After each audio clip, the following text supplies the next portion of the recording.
Elles sont allées voir le patron pour dire au patron en fait que ma perruque sentait mauvais quoi. Ma perruque ne sentait pas mauvais. J'avais honte ce jour-là. Quand le patron lui-même il est venu me voir, me dit ah ma soeur, il m'a pris de côté.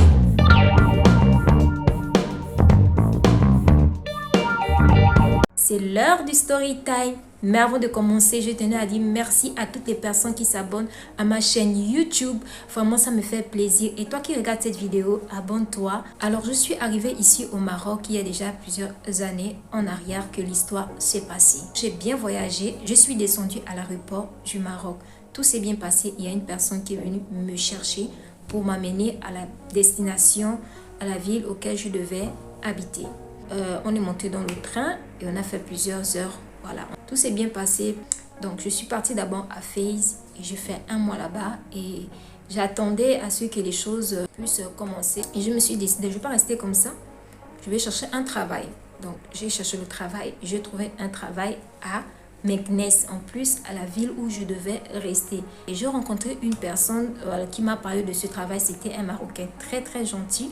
Il m'a parlé, il cherchait des personnes pour travailler dans les centres d'appel. J'étais tellement contente d'aller travailler. Donc, je suis partie, j'ai fait l'entretien et tout s'est bien passé, ils m'ont retenu. Donc, il fallait maintenant que je retourne à Fès pour faire mes bagages.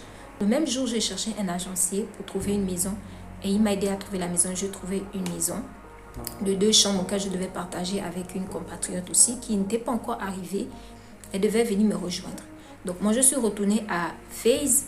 J'ai bien fait mes choses, on s'est bien séparés avec la personne qui m'a hébergée. Je te fais un gros bisou, Winnie. Ça fait même longtemps aussi qu'on ne s'est pas vu.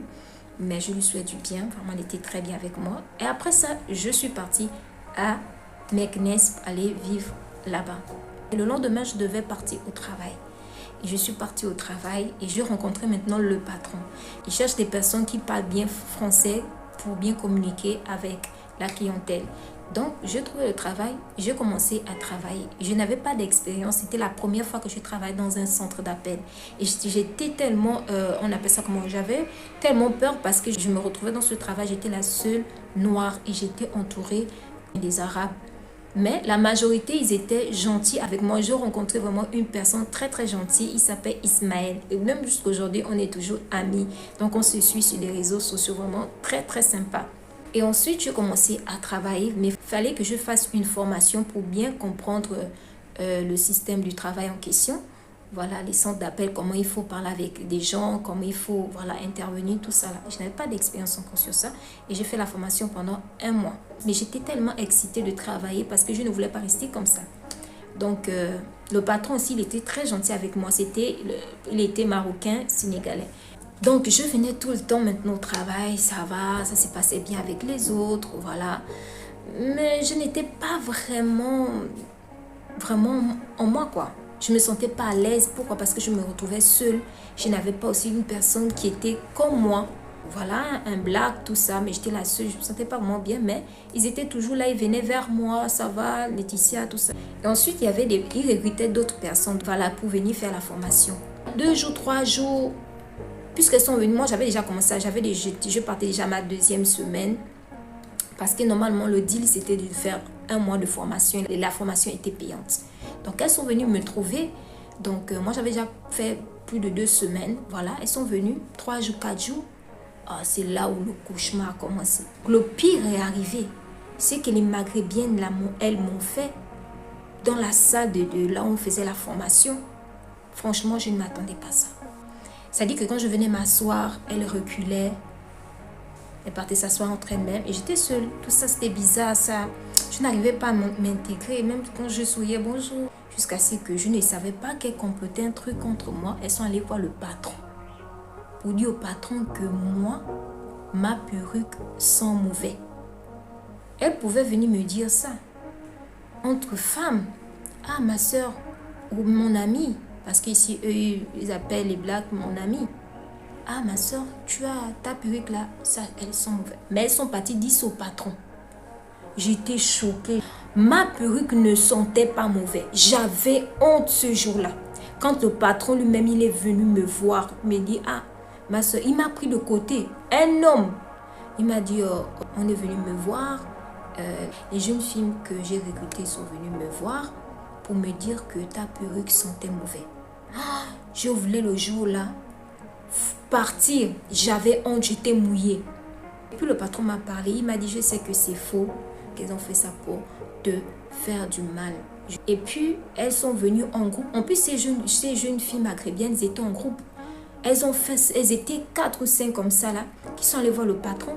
Je ne sais pas si c'était parce que ma présence les dérangeait, elles ne voulaient pas me voir. Mais moi, je ne calculais pas ça. Et le patron, il était tellement gentil avec moi. Il m'a dit, oh non, je sais que tu es quelqu'un de bien et je sais ce qu'elles ont fait. Je sais qu'elles ont fait ça juste pour te faire du mal. Et j'avais mal. Le patron était tellement bienveillant avec moi. Même je savais que ma perruque ne sentait pas mauvais. Je suis restée pour terminer le travail, pour terminer ma formation. Après, je suis rentrée à 17 h. Le jour-là, je n'ai même pas pris le taxi. J'ai commencé à marcher. Je n'étais pas encore dans mon logement. Je restais avec mes frères compatriotes. Arrivée à la maison, j'ai enlevé ma perruque et j'ai commencé à humer ma perruque. Ça n'avait pas l'odeur. Ça ne sentait pas. Mais j'avais très mal. Déjà, j'avais un manque de confiance en moi. Mais là, le manque de confiance en moi s'est encore augmenté. Vraiment, je me sentais inférieure. Je me sentais tellement seule. J'avais mal ce jour, j'ai pleuré. Je suis rentrée à la maison. J'ai lavé ma perruque parce que le lendemain, il fallait que je parte au travail. Le lendemain, j'ai remis ma perruque. J'ai bien coiffé ma perruque. Tout. Je suis rentrée, je suis retournée au travail. Elle pensait que je n'allais plus venir. Je suis venue au travail avec la tête haute. Elles sont venues et le patron m'a dit « Waouh, tu es belle !» Il m'a complimenté. Elles m'ont regardé de haut en bas. Je suis venue au travail avec la tête haute. Je continue à faire ma formation. On était tous dans la même salle. Je me suis assise. Elles sont venues. « Ah, ça va, tu es belle, machin. » Je les ai regardées. Merci. Tu vois, merci pas. C'est juste pour dire que peu importe ce que les gens peuvent dire de toi, ne reste pas chez toi, ne recule pas. Affronte. Si je affronte, je pouvais dire non, je ne retourne plus, je laisse ce travail. Malgré la honte que j'avais. Parce qu'ils sont partis dire au patron. Et le patron, il était bienveillant avec moi. Mais je pouvais rester chez moi et ne plus venir. Je suis venue travailler. J'avais honte et puis le manque de confiance s'installait, s'augmentait, tout venait en moi. Mais je n'ai pas baissé les bras, je ne suis pas restée à la maison, je suis repartie au travail. J'ai travaillé, j'ai terminé ma formation, resté 5 jours. Et ensuite, il y avait une subsaharienne qui est venue nous rejoindre pour travailler dans les centres d'appel. Donc, je me sentais plus seule, vu que je pense qu'elle venait de la Côte d'Ivoire ou bien du Congo, je ne sais plus. Elle s'appelait Jolie. Voilà, aussi fait la formation comme moi. Mais moi, j'étais déjà à la fin de ma formation. On m'a donné le casque maintenant pour travailler. Et je commençais à appeler les gens. Voilà, je recevais des appels, je répondais, je suivais le script. Voilà, à un moment, je n'escrivais plus le script. Je faisais le mieux que je peux, je m'en sortais. Mais ce qui a fait en sorte que je lâche, je n'arrivais pas à pouvoir parler avec la clientèle. Je n'avais pas confiance en moi. Je ne me sentais pas à la hauteur de parler avec eux parce que j'avais du mal. J'ai peur des gens, les regards des gens. Le patron me regardait. Et puis s'il était là, il contrôlait. Je ne pouvais pas. Le patron était à côté de moi. Il voyait comment je parlais. Je n'arrivais pas. Je n'avais pas confiance en moi. Je me sentais inférieure face aux autres. Je n'arrivais pas. Le patron est venu même à côté de moi. Il me dit, vas-y, fais-le. Parle avec la clientèle. Je n'arrivais pas. J'étais bloquée en moi. Je n'avais pas confiance en moi. Je me sentais inférieure. Je n'arrivais pas. Je me disais que si je fais une faute, ils vont se moquer de moi. Pourtant, j'avais de l'expérience. Pourtant, j'étais intelligente. Je pouvais le faire, mais je n'arrivais pas. J'avais trop peur de la société du dehors. Quand les gens sont autour de moi, j'ai peur de leur réaction, de leur façon de faire les choses. Je me disais que je n'étais pas à la hauteur. Et j'ai laissé ce travail. J'ai dit non. Il fallait le lendemain, il devait me payer ma formation parce que j'avais bien fait ma formation. Mais j'ai dit je ne pouvais pas. Je ne m'en sortais pas. Je n'arrive pas. Je n'arrive pas à parler. Je ne m'exprime pas bien. J'ai peur de faire une faute. Tout ça, c'était maintenant mental. J'avais trop peur. Je disais non. La jeune subsaharienne, la jeune sœur de Côte d'Ivoire ou bien du Congo est venue me parler. Non, reste, tu parles. Pourtant, tu t'exprimes bien avec la clientèle. Mais ça va. Vas-y, continue. Je dis non. J'étais déterminée. Ce jour-là, je suis partie. J'ai enlevé le casque. Je suis partie. Et puis, il y a une jeune Marocaine qui est venue me voir. Elle me dit non, mais il doit te payer. Et quand je dis au patron, tu dois me payer, il n'a pas voulu me payer parce que je n'ai pas terminé. Il me restait un jour pour terminer la formation. Or qu'il devait me payer parce que j'avais terminé la formation. Il devait une autre femme, m'a dit non, viens, on va le porter plainte. Je dis non. Non. Il m'a dit qu'il ne va pas me payer, il ne veut pas me payer. Je suis venue vers le patron, j'avais tellement honte, je ne voulais même pas. J'ai dit non, ça va. J'ai dit le patron payez-moi, il n'a pas voulu, il faisait comme ça, je ne sais plus. Il ne voulait pas me payer. Il ne voulait pas me payer parce que je suis partie. Il m'a resté seulement un jour pour terminer la formation, des conneries comme ça. La subsaharienne marocaine m'avait appelée. Et je lui ai dit clairement que non. Si le patron ne me paye pas, c'est pas grave, je laisse entre mains de Dieu. Il doit rester avec cet argent. Jusqu'aujourd'hui, il ne m'a jamais appelé pour me payer. Puis je suis partie de ce travail. Et je n'ai plus eu de nouvelles de ce travail, ni du patron, il ne m'a jamais appelé. J'ai laissé, j'ai continué, voilà, à faire ma vie. J'ai continué à faire mes choses. Et voilà.